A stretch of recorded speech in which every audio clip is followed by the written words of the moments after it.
कमरा नंबर 209 में घुसते हैं और फिर दनादन गोलियां चलाते हैं, जिस पर गोलियां दागी गई वो भी कोई और नहीं बल्कि बिहार का गैंगस्टर चंदन था, जिसकी फायरिंग में मौत हो गई।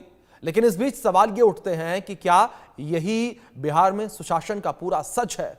अपराध के जो आंकड़े सामने आ रहे हैं, क्या यही राज्य में कानून व्यवस्था का पूरा सच है?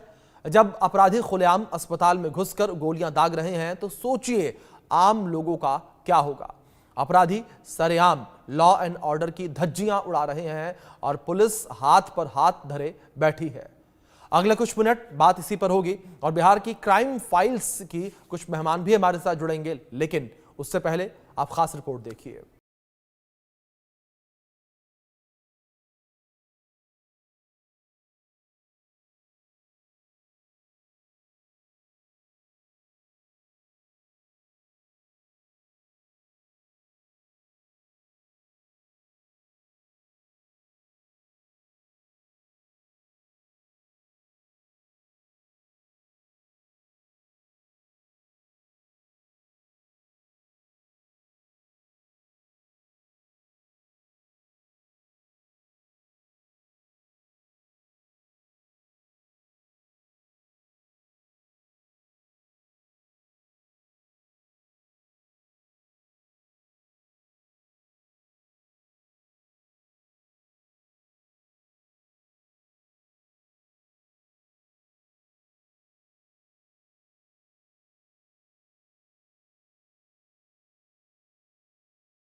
हड़कंप, दहशत और रोंगटे खड़े कर देने वाली वारदात। इधर हाल में जो काफ़ी हुआ है कि शूटर्स कई हत्याएं हुई हैं, होती पूरे बिहार में, और इस मई जून में ज़्यादा मर्डर होते आई है वर्षों से।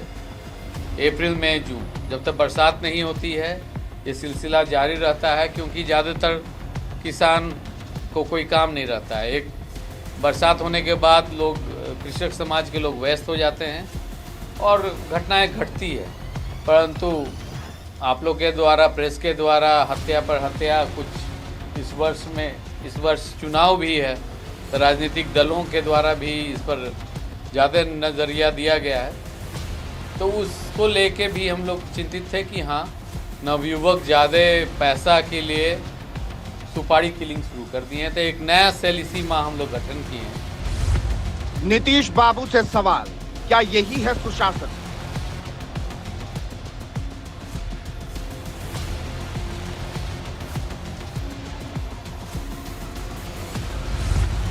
बिहार में बदमाशों की बोली, सुशासन की छाती पर गोली।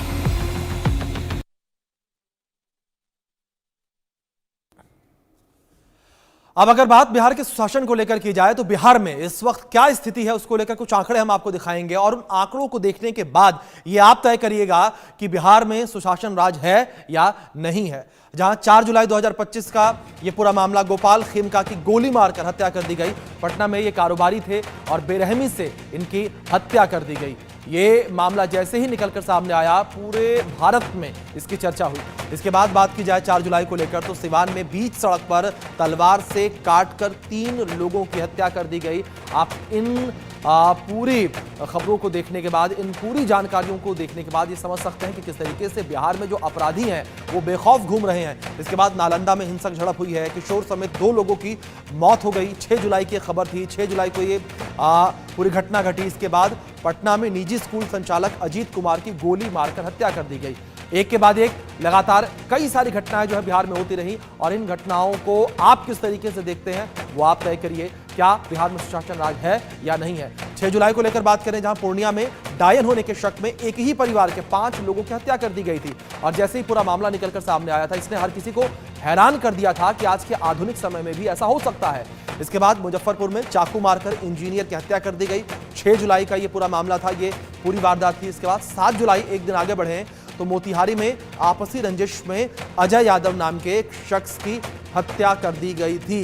यानी कि हत्याओं का सिलसिला लगातार जारी रहा। 8 जुलाई 2025 को लेकर बात करें तो भागलपुर में सद्दाम नाम के शख्स की हत्या का मामला सामने आया।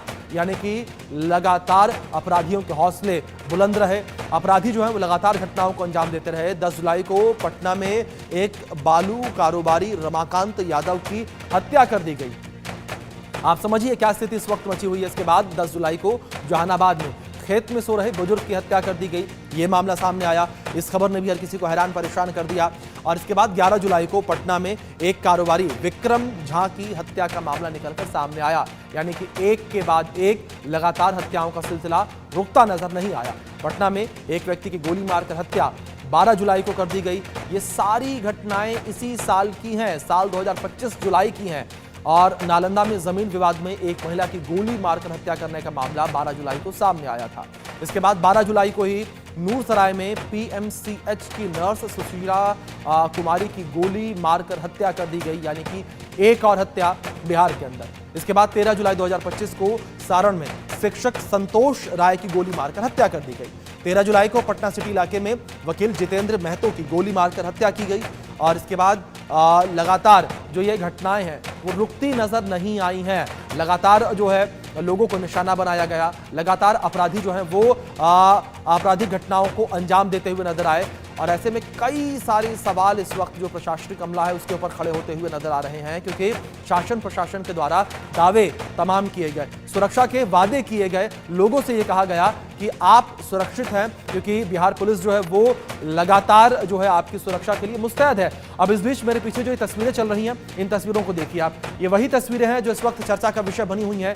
और इन तस्वीरों में आप देख सकते हैं कितनी आसानी से पूरी हत्या की वारदात को अंजाम देने के बाद आरोपी अस्पताल से निकल जाते हैं। तस्वीरों में देखिए, लाल घेरे में देखिए किस तरीके से इन आरोपियों के पास बंदूक है। वो बंदूक के साथ एंटर होते हैं।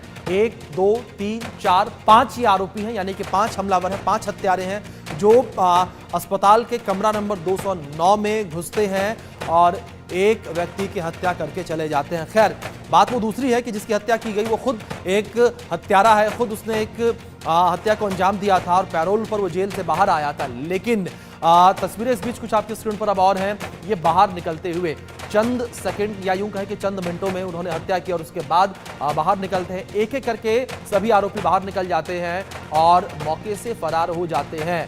आप इन तस्वीरों को देखने के बाद ये अंदाजा खुद लगा सकते हैं कि बिहार में इस वक्त क्या कानून व्यवस्था है और किस तरीके से कानून व्यवस्था, किस तरीके से जो नीतीश कुमार के सुशासन को लेकर जिक्र किया जाता है वो सुशासन किस तरीके से काम करता हुआ नजर आ रहा है। कई सारे इस वक्त बड़े सवाल खड़े होते हुए नजर आ रहे हैं और बिहार की कानून व्यवस्था इस वक्त कई सारे सवालों के घेरे में भी है।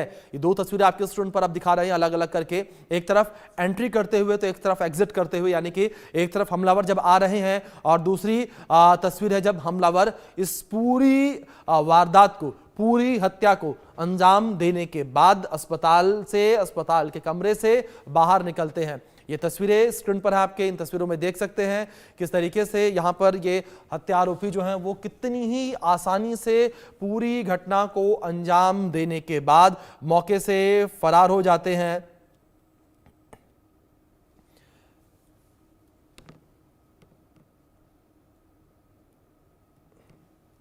इसी विषय पर बातचीत करने के लिए हमारे साथ कुछ खास मेहमान जुड़े हैं। हमारे साथ 2 मेहमान जुड़े हैं। हमारे साथ प्रवक्ता आरजेडी से अनुज कुमार तरुण जी जुड़े हैं और हमारे साथ मनोज दास मनु जी जुड़े हैं जो कि नेता हैं जेडीयू के।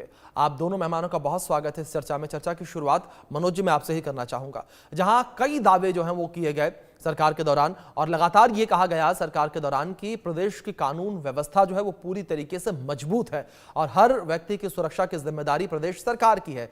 लेकिन जिस तरीके से मनोज जी लगातार घटनाएं घटती नजर आ रही हैं, लगातार हत्या के मामले जो है निकलते सामने आ रहे हैं, उसको लेकर क्या कहेंगे आप? देखिए अभिषेक जी, घटना घटी है इससे तो मैं इनकार नहीं कर रहा हूं जी।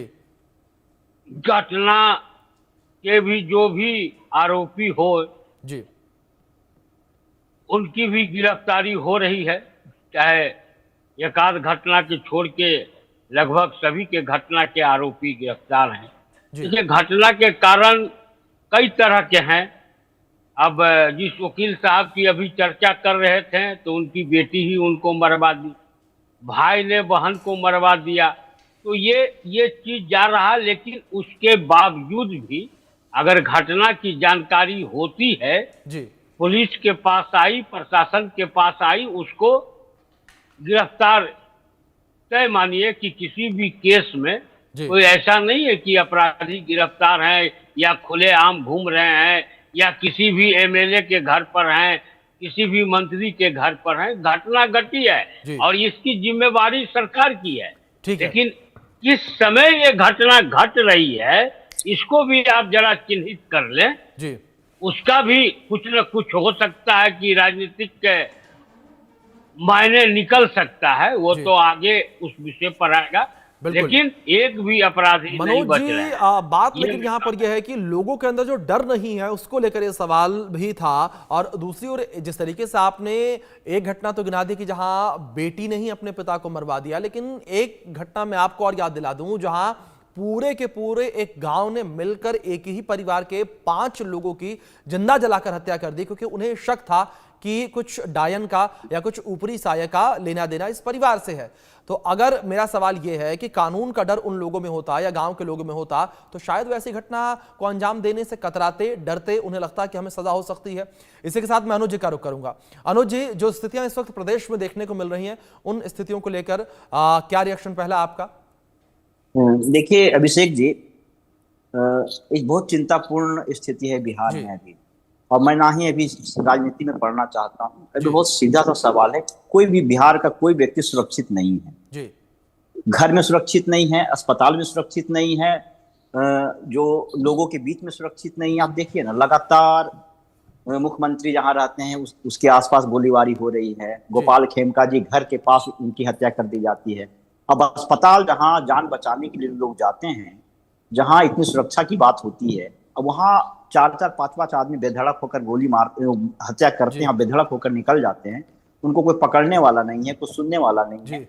तो ये सवाल तो है कि बिहार में पुलिस का जो खौफ होना चाहिए था, वो खौफ खत्म हो गया। अक्सर देखिएगा जो सत्ताधारी पक्ष के लोग हैं, अक्सर अपने जिम्मेवारियों से भाग जाते हैं। जैसे इनके पास दो ही जवाब होगा जब भी आप इनसे सवाल करिए कि अरे 2005 से पहले क्या होता था। दूसरा कि कोई भी अपराध करता है तो कोई ऐसी बात नहीं है जिसका हमने गिरफ्तारी नहीं किया। अरे लोगों की जान जा रही है, बलात्कार हो रहे हैं, किसी का जमीन हड़पा जा रहा है, उसके बाद आप गिरफ्तार करके क्या कर लेंगे? आप जान लौटा देंगे, किसी महिला की अस्मिता लौटा देंगे आप।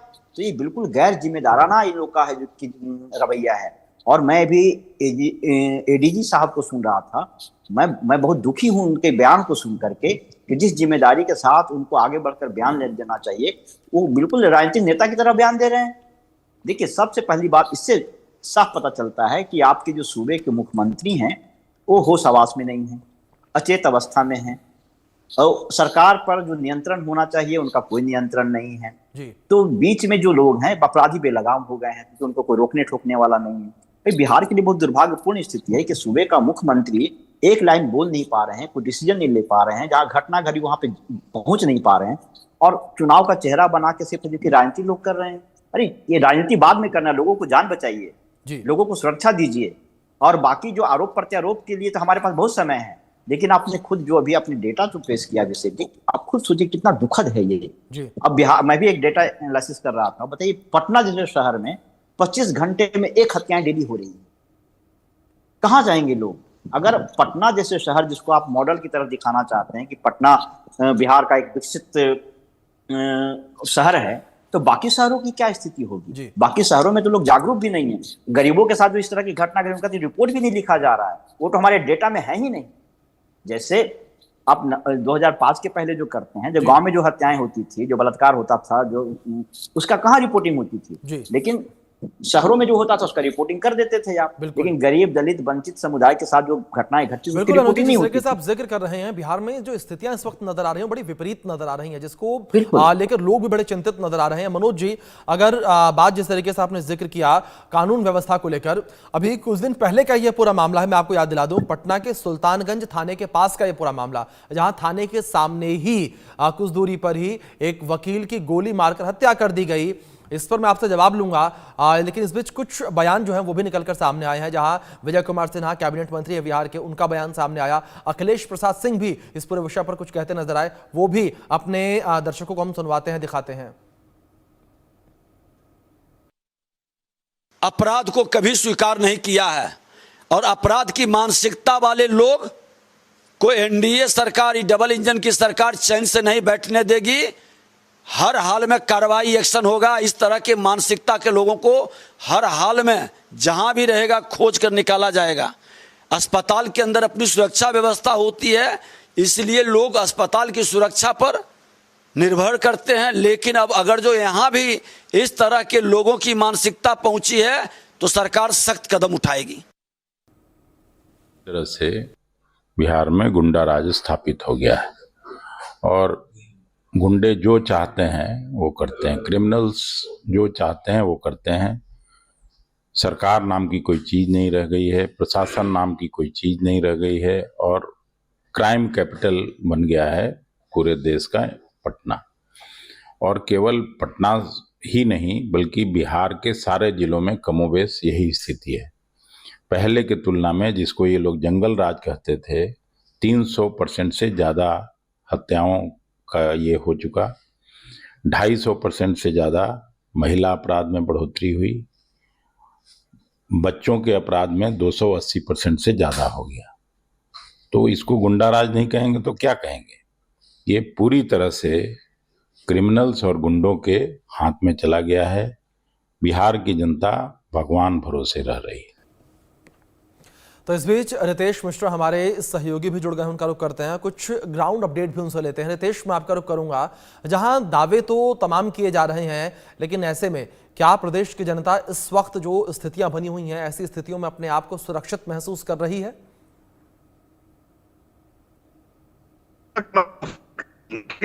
आम से लेकर खास अब तो कोई सुरक्षित नहीं है। आप देख लीजिए, कारोबारी, उसकी पटना में हत्या हो जाती है, बिहार के अलग अलग जिलों से हत्या की सूचना रोजाना आ रही है और ऑन एन एवरेज आप देख लीजिए लोगों की रोजाना हत्या हो रही है। अब देख लीजिए कि कारोबारी हो गया, आम आदमी हो गया, छात्र हो गया, पुलिस जो है वो पिट के आती है, पुलिस को चाकू मार दिया जाता है। अब तो देखिए कि अपराधी भी अस्पताल में सुरक्षित नहीं है, वो भी जो पैरोल पे आया था। तो अब ये कह देना कि जो बिहार में है, अब सारा ठीकड़ा फोड़ देना कि जंगल राज जंगल राज जंगल राज, तो जंगल राज का राग अलापना अब कहीं ना कहीं जो एनडीए है उसको भारी पड़ने वाला है। क्योंकि बिल्कुल रितेश, जाहिर तौर पर लोग जो हैं वो भी काफी डरे सहमे नजर आ रहे हैं, जिस तरीके से घटनाएं लगातार बढ़ती जा रही हैं। बहुत शुक्रिया आपका जुड़ने के लिए और इन इन्फॉर्मेशंस के लिए।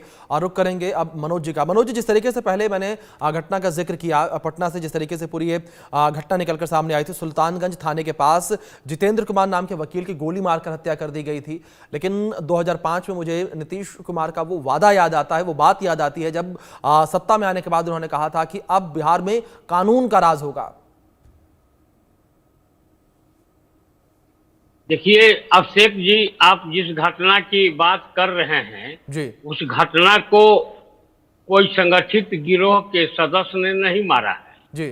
उस घटना को उसके बेटी के प्रेमी ने मारा है जी। और 24 से 48 घंटे के भीतर 8 अपराधी को हमारी पुलिस ने गिरफ्तार किया है जी। जो यही दर्शाता है जी कि जरूर कानून का ये राज है। अगर ये कानून का राज नहीं रहता तो नहीं होता। अभी आप स्टूडियो में बैठ के हमसे डिबेट कर रहे हैं और आपके ही स्टाफ अपराधी से मिल जाए और भीतर आके आपको गोली मार दे, तो जिस जगह बैठ के आप कर रहे हैं उस स्टेट का क्या गलती होगा? मनोज जी, बात तो सारी यही है ना कि गोली मुझे तभी मारेगा कि जब उसके हौसले इतने बुलंद होंगे कि उसे पता होगा कि मैं किसी व्यक्ति को गोली मारूंगा और मारने के बाद बच जाऊंगा। जैसी तस्वीरें अस्पताल से निकलकर सामने आ रही हैं। देखिए, 5 हत्यारे घुसते हैं मनोज जी, अस्पताल के 5 जो हत्यारे घुसते हैं, 5 गोली कैसे मारते हैं, गोली घुसे हैं? चलाते हैं, और सबसे बड़ी बात मनोज जी, 5 हथियारों से लैस थे। बड़ा सवाल तो ये है ना। जो हत्यारे, सुन लीजिए ना जी पारस अस्पताल की अपनी सुरक्षा है जी आपके। अगर हमारे कोई विधायक भी किसी मरीज से मिलने के लिए जाते हैं जी। तो उनके साथ जो रहते हैं पुलिस सुरक्षा कर्मी वो बाहर रहते हैं, और पारस अस्पताल के जो सुरक्षा गार्ड हैं वो जी। उनको लेके जाते हैं, मिला के लौटते हैं। एक पेशेंट अगर भर्ती है तो उस पर 2 आदमी से ज्यादा नहीं जा सकता है, और आईसीयू में तो एक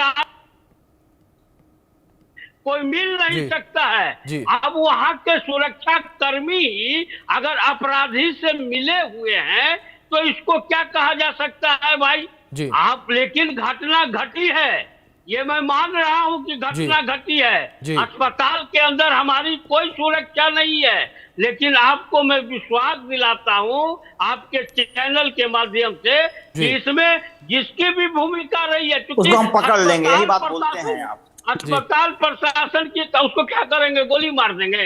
एगो के तो गोली मार दिए तो बैठ के सब रोने लगे, ये गजेरी है, गजेरी है। किसको पुलिस मार क्या दिया आप करेगी? बोलिए? गिरफ्तार नहीं करेंगे।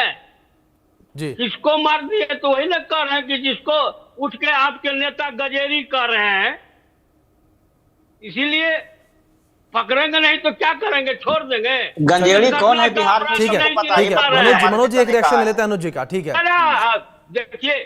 देखिए अभिषेक जी, जी मैं इसी बात की तरफ आपका ध्यान आकर्षित करना चाह रहा था। सबसे महत्वपूर्ण चीज होती है, अगर कोई गलती हुई है या कहीं चूक हुई है तो उसको स्वीकार करना महत्वपूर्ण चीज होता है, लेकिन ये हमेशा अगर मगर करते हैं। अभी भी देखिए कितनी सफाई से, कितनी बेपरवाही से बोल रहे हैं, अस्पताल की सुरक्षा हमारी जिम्मेवारी नहीं। अस्पताल में सुरक्षा, मेरी बात बोलने करने दीजिए पूरा। अब महत्वपूर्ण सवाल है अभिषेक जी, महत्वपूर्ण सवाल ये है, आप बोल लीजिए, मैं फिर बोलूंगा, बोल लीजिए। मनोज जी सुन लीजिए एक बात। आप घुस जाइएगा, नहीं पूछिए ना पहले अस्पताल पहले सुनिए, मैं आपका जवाब दे रहा हूँ, सुन लीजिए, धैर्य रखिए, धैर्य रखिए। अभिषेक जी, अब एक यहाँ पे महत्वपूर्ण सवाल ये है, इनके बयान से मैं एक सवाल करता हूँ आपके माध्यम से जी कि ठीक है, अस्पताल के अंदर की सुरक्षा अस्पताल के जो मैनेजमेंट कमेटी है उसकी होती है, लेकिन क्या अस्पताल में आकर वो पिस्टल ले बना लिए? अस्पताल तक वो खुलेआम घूमे कैसे? किस सड़क मार्ग से आए हैं? क्या वायु मार्ग से आए? क्या वो मायावी थे? क्या अचानक वो टपक गए? अब सोचिए, अस्पताल तक आने में कहीं ना कहीं वो शहर के बीच से होते हुए आए, और उनकी इतनी हिम्मत कैसे हो रही है कि हम हथियार लेके हत्या करने जा रहे हैं और शहर में कहीं कोई खौफ नहीं, कोई रोक टोक नहीं। महत्वपूर्ण सवाल ये है, कहे ना ये अपनी जिम्मेवारी से इधर उधर भागते रहे हमेशा। इनके पास एक ही स्लोगन है अभिषेक जी, जब भी आप बात करेंगे तो 2005 के पहले जंगल राज था। अरे अपना जंगल राज इनको नजर नहीं आ रहा है, मंगल राज इसको कह रहे हैं। दूसरा सवाल करिएगा, कोई भी अपराधी आज तक ऐसा हुआ है जी जो पकड़ा नहीं गया है? मैं बार बार कह रहा हूं, मेन अपराधी तो पकड़ते नहीं। मुजफ्फरपुर बालिका गृह के अपराधियों को क्या हुआ? अभी तक कोई पकड़ाया? लेकिन आप है जो कि इन जिम्मेवारियों को नहीं लेते हैं। कौन नहीं पकड़ा? कौन? मुजफ्फरपुर बालिका गृह के डाटा देखिएगा अभिषेक जी, इनको निकाल दीजिए सारा डेटा। आप बताइए किसको पकड़े? आप बताइए, मुजफ्फरपुर बालिका गृह में किसको पकड़े? आप किसको पकड़ा आपने? कौन है आरोपी? बताइए, कौन गिरफ्तार है उसमें? आपके मुख्यमंत्री गिरफ्तार हो जाएंगे अगर जांच हो जाए ढंग से तो। अब बात कर रहे हैं आप, मेरी बात, मुजफ्फरपुर बालिका गृह का क्या हुआ? उसका कोई रिपोर्ट है? देखिए, अब इन चीजों की बात मत करिए। अभिषेक जी बीच में देखिए, अगर इनको बोलने दीजिए तो मैं नहीं बोलूंगा। मेरी डिबेट में जो बोल रहे हैं वो, चलिए ठीक है अभिषेक जी, ठीक है मनोज जी, ठीक है, एक मिनट सुन लीजिए मनोज जी देखिए सुन लीजिए, कई सारे आरोप आप लोगों पर लग रहे हैं, जाहिर तौर पर सवाल आप लोगों के ऊपर उठेंगे क्योंकि सत्ता में आप लोग हैं, तो सवाल आपसे ही पूछे जाएंगे। अनुज जी 30 सेकंड में बात कंप्लीट करिए, समय का मैं मनोज जी का वेट करूंगा इसके बाद में। मनोज जी एक मिनट सुन लीजिए मनोज जी। तो इनके लालू को जेल भेजवाए ना। अभिषेक जी देखिए, लालू जी को जेल भेजवाए, सुन लीजिए मेरी बात, ऐसे कैसे डिबेट में बुला लेते हैं? सुनिए अगर बुलाते हैं। मनोज जी एक मिनट सुन लीजिए केवल मनोज जी, लेकिन इस बीच बड़ा सवाल ये भी खड़ा होता है कि केवल लालू प्रसाद यादव को जेल भिजवा देने से प्रदेश की कानून व्यवस्था तो नहीं सुधर जाएगी। चलिए, फिलहाल आप दोनों मेहमानों का बहुत शुक्रिया जुड़ने के लिए, अपना कीमती वक्त इंडिया न्यूज को देने के लिए। लेकिन जिस तरीके से बिहार में जो स्थितियां बनी हुई हैं, ये स्थितियां एक बड़ा चिंता का सबब हैं, एक बड़ी चिंता का विषय भी बिहार के लोगों के लिए भी। अब देखने वाली बात यहां पर यह होगी कि किस तरीके से बिहार सरकार जो है वो कानून व्यवस्था को एक बार फिर से दुरुस्त करती है, और आने वाले विधानसभा चुनाव में प्रदेश की जनता जो है इसका क्या रिएक्शन देती है। फिलहाल के लिए इस बुलेटिन में इतना ही। बने रहें इंडिया न्यूज के साथ।